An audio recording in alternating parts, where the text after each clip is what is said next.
بەڕێزان لەسەر ئەو ئاڵۆزی نێوان جیهادی ئیسلامی و ئیسرائیل هەیە کە یەکتر تۆپباران دەکەن و قوربانی لە نێوانیان هەیە. ڕەوشی ئێستا ئاڵۆزە، ژمارەی کوژراوەکانیش کە تا ئێستا بەرز بۆتەوە بۆتە 15 کەس، 125ش بریندار بوون.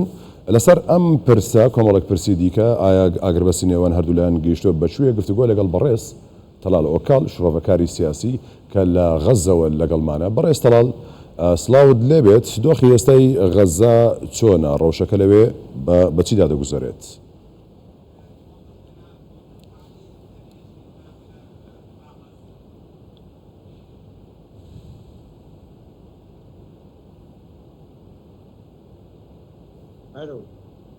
يعني ما تزال الأوضاع. أولا تحية لكم سلاوتان لێبێ شعبنا في العراق بۆ خەڵکێمە لە عێراق و لە کوردستانیش. ونتمنى لكم كل الخير. هیوادارم کە هەر باش و لە خۆشیدا بن. ڕەوشەکە تاوەکو ئێستا شڵەژاوە،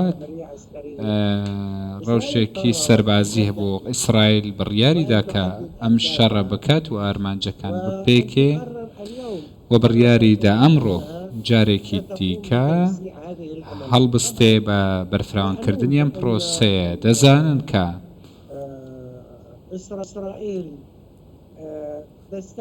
ئیسرائیل هەڵدەستێ خوێنی فەڵەستینیەکان ئارمانج دەکا بۆ بابەتی خۆی. ئەمە ئیسرائیلە فڵەستینیەکان ناتوانن خۆیان بدەن بەدەستەوە،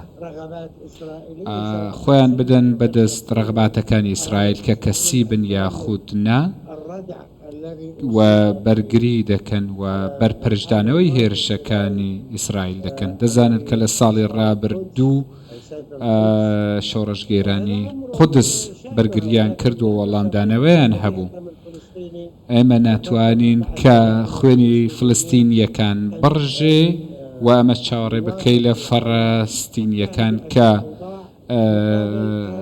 ئارام بگرن و هەروەها موافقە بکەن لەسەرەوەی کە ڕەوشەکە ئارام بکرێتەوە و ئیسرائیلیش داگیرکاری بکات لە کەرتی غەزە. ئەمە ناکرێ، ئەمە بابەتێکی سیاسی و نیشتیمانیە. تەسلیمی ئیسرائیل نابین و ئیسرائیل دەزانن کە سیاسەتێکی ڕەگەزی و داگیرکاری پەیڕەو دەکات لەم ناوچەیەوە. دەیەوێت کە سیاسەتی عەرقی پەیڕەو بکات، تەنها لە کەرتی غەزەنە بەڵکو لە ناوچەکانی دیش لە ساڵی 48ەوە تاوەکو ئێستا پەیڕەوی کردووە و دەستدرێژی دەکاتە سەربارەت بە ئاگربەستی هەردوولا دەڵێت پرسیارت لێ بکەم. نەتەوە یەکگرتووەکان وە کۆمەڵێک وڵاتانی دیکەی عەرەبی ئێستا لەسەر هێڵن بۆ ئەوەی بیانەوێت ئاگربەستە نێوان هەردوولایاندا ڕابگەێنن. بەپێی زانیاریەکانی تۆ تا ئێستا ئەم ئاگربەستە گەیشتۆتە کوێ؟ هیچ هەوڵێک هەیە کە جددیتر بێت لەوەی کە دەگوترێ؟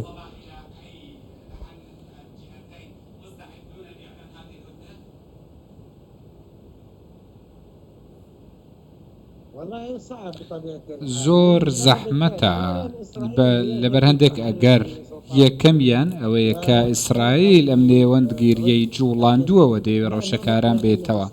بەڵام چه ئارامبوونەوەیە کە ئیسرائیل ئارامی هەڵنابژێری. ئیسرائیل ئەوەی کرد کە دەیەوێت و ئێستا دەیەوێت ڕەوشەکە تاوەکو ئێرە بێ و هەروەها ڕەوشەکە زۆر ئاڵۆز نەبێ و نەکەوێتەوە سەرخۆی.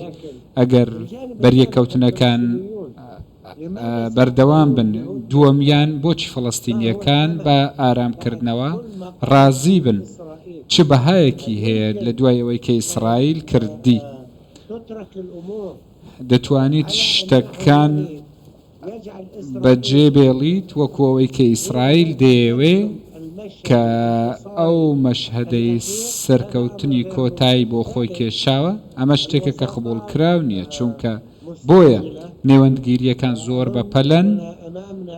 ئێمە چەند ڕۆژێکمان لە پێشە، زۆر گرانن، ڕەنگە ڕەوشەکە بە ئاستێکی چەقبەستووی بگات.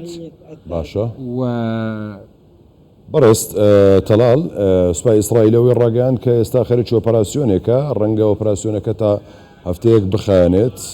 ئەمە خۆی وا دەڵێت ینی پێت وایە ئەم هەفتەیە تێپەڕ دەکات یاخود هەر هەفتەیەک دەخایەنێت و ئیدی کۆتایی دێت.